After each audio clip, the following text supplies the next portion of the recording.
Hey, what's up guys, it's DarkArmedDuelist, and today I'm going to be doing a Cyberdark deck profile. So I'm really excited for this one because it's a super fun deck that basically summons a really big Cyberdark dragon fusion monster and equips it with a really big dragon monster to OTK your opponent. It's a super fun deck that's kind of like one of those decks you don't see every day, but it's a really fun deck to play around with that was originally played by Zane Truesdale in Yu-Gi-Oh! GX. So without further ado guys, let's get straight on this. Don't forget to like, comment, subscribe, hit the bell there so you can become part of the notification squad, and let's get straight on into this. So first off, we're going to be playing 3 copies of Cyberdark Horn. Cyberdark Horn is one of the big, players in the game. We got to play all the Cyberdarks at 3 so we can get into our Cyberdark Dragon or our Cyberdarkness Dragon as quickly as possible. So if it's normal summoned, you get to target a level 3 or lower dragon monster in your graveyard and equip it to this monster, and this monster gains attack equal to the attack of the dragon monster that's equipped to it.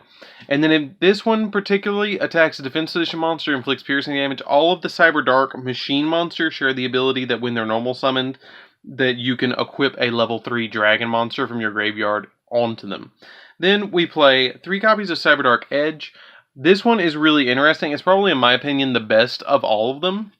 Cyberdark Edge's effect is if it's normal summoned, like the other one, you get to target a level 3 dragon and equip it to it. But it also has the ability that it has, you can half its attack and then attack your opponent directly, which is pretty cool to be able to just instantly attack your opponent for a little bit of damage. Which can go up, pretty considerably, because we have a card on this in this list that we can actually make our Cyberdarks go up to 2300 to be able to do a lot of damage to our opponent, or 2400 sometimes. So then we play 3 copies of Cyberdark Kill. I feel like Cyberdark Kill is probably the worst of the 3. All it does is if it would be destroyed, or it has the ability that if it destroys an opponent's monster by battle, you inflict 300 points of damage to your opponent. That is not that great of an ability. So Cyberdark Kill is probably the least, it's probably the most underwhelming of them all. Being able to do piercing damage, that's pretty good. Being able to, attack your opponent regularly, that's pretty good. And then this one just being able to, do 300. It's like, why? So that's it for the Cyberdarks, for the machines. For the Dragon Cyberdarks, we play 3 copies of Cyberdark Cannon. Cyberdark Cannon's really interesting. It's a dragon monster that lets you basically use it as fodder for the Cyberdark machine monsters to be able to equip it to them. But it has the ability that if it's sent to the graveyard while equipped to a monster, you get to draw a card. And then you can discard this card from your hand to add a machine Cyberdark monster from your deck to your hand. And during damage calculation, if a monster equipped with this card battles, you can send a card from your deck to the graveyard. So it's constantly Foolish Burialing. It's constantly just sending stuff from the deck to the graveyard every time your monster battles, which is really cool. But it can only activate its effect once per turn, which is not that big of a deal because you're only going to attack once with your Cyberdark cards.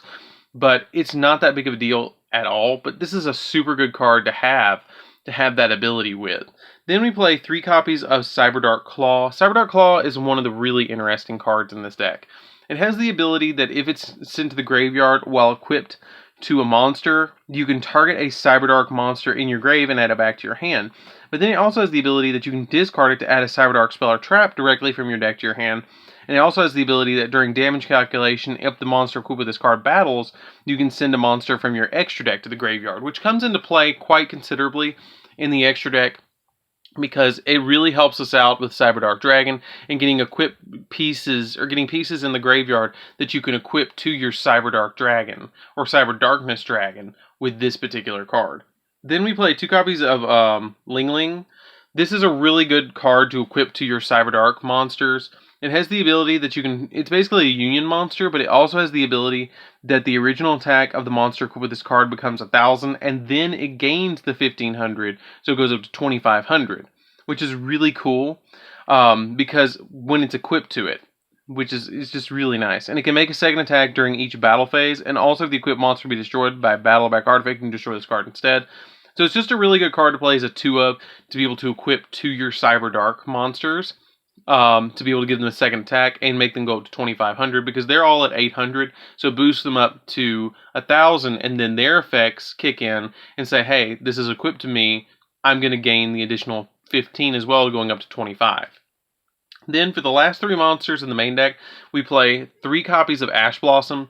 You need the 3 Ash Blossoms just to kind of stop your opponent from to kind of stop your opponent from doing all sorts of stuff. And hand traps really work out nice in this deck because you want to be able to OTK your opponent as quickly as possible. So this is a really good addition to be able to OTK.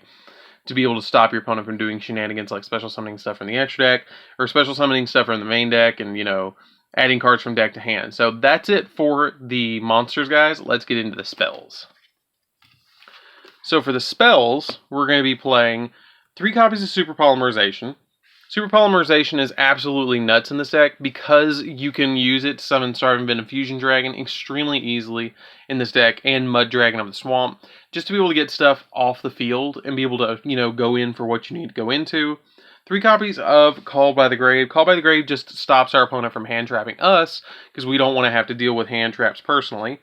1 copy of Foolish Burial. Foolish Burial is just really good to be able to send Cyberdarks to the graveyard so our Overload Fusion is a little bit more live.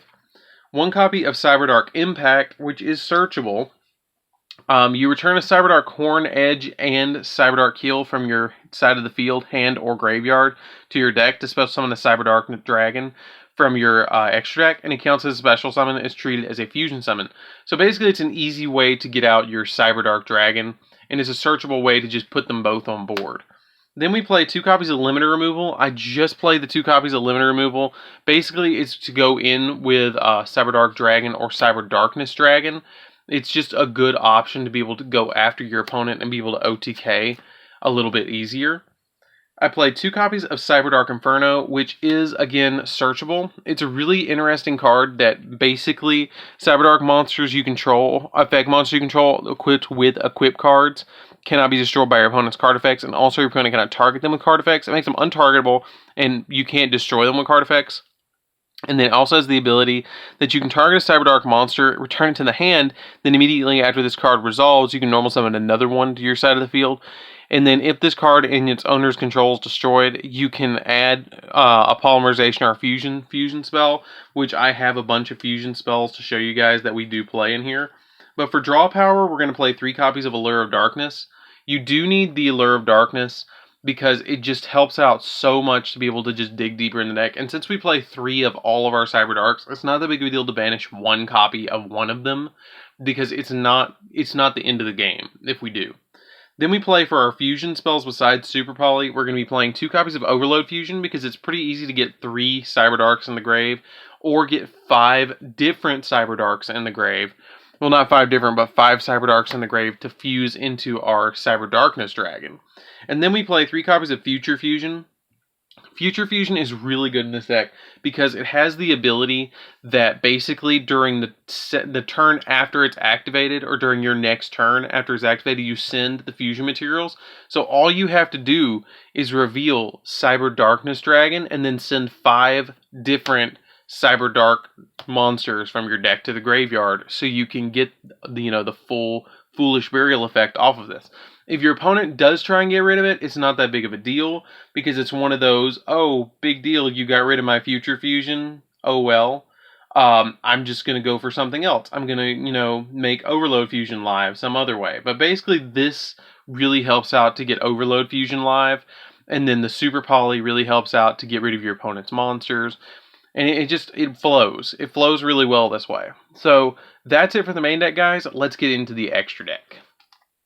So for the extra deck, we're going to be playing 2 copies of Cyberdark Dragon. Yes, you can go into 2 copies of Cyberdark Dragon. It has the ability that it cannot be special summoned except with Fusion Summon. And then when this card is special summoned, you can select a dragon monster in your grave and equip to this card. This card gains attack equal to the attack of the monster equipped to it, and it gains 100 attack for each monster in your graveyard. And if it would be destroyed, you can destroy the equipped monster that's equipped to it instead, which is still pretty good. It's a good card to be able to just play and just summon out with like Future Fusion or your copy of Overload Fusion or Cyberdark Impact. Like, it's just really easy to get out in this deck. Then we play 2 copies of Cyberdarkness Dragon. So Cyberdarkness Dragon is the upgrade version of Cyberdark Dragon. It just requires 5 Cyberdark effect monsters. That means you can use 2 keels, 2 horns, 2 edges, or 2 keels, 1 horn, 1 edge, and a cannon. Like, it's any combo number of 5. It doesn't matter which ones you use. But it has a really cool effect that it must be fusion summoned. It can't be special summoned by other ways. Or it must be first be fusion summoned. And if this card is special summoned, you can equip a dragon or machine monster from your graveyard to this card, and it gains attack equal to the original attack of the monster equipped to it. And then when your opponent activates a card or effect, you can send an equipped card you control to the graveyard and then negate the activation if you do destroy it. Pretty good. It loses that gain 100 attack, but it goes up by 1,000 attack, which is pretty good. Then, for kind of a material, we play 5-headed dragon to get it as big as possible. This gets Cyberdark Dragon when it's equipped to it up to 6,000 attack, and Cyberdarkness Dragon up to 7,000 attack. Starving Venom Fusion Dragon is one of our targets for super polymerization. Same thing with Mud Dragon. And then the cool thing is that we can actually play in here is Elder Entity Nist. We can play 3 copies of it, because basically what you do with this card is if it's sent to the graveyard, you can pop a card on your opponent's side of the field, which is really cool. It has the ability that you can, let's see, where is it? If this card is sent to the graveyard, you can target a card on the field and destroy it. But the cool thing is it combos really well with Cyberdark Claw. So if your Cyberdark monster battles, you can just send Elder Entity Nist to the graveyard and then pop something on the field, which is a really cool effect. Then we also play a single copy of Shooting Quasar Dragon, because you can send this to the graveyard, and when it's detached, like if it's an equipped card and it's sent to the graveyard, you get to special summon out your Shooting Star Dragon, which is really, really cool. I love that ability that you can just put Shooting Star Dragon on the field for free. We play Borrelsword Dragon. Borrelsword Dragon just helps us OTK if we need the option to. And then I play 2 copies of Wee Witch Apprentice because everything is dark in the deck, and going up by 500 kind of helps. Because you can normal summon out your Cyber Dark monsters at 3,000. That's not bad. So that's it for the deck, guys. I hope you enjoyed this one. It's a really fun deck to play. It's interesting too. It's a different concept. It's kind of like the dark version of Cyber Dragons, less control, more OTK, if you will. And it's fun. It's a really fun deck.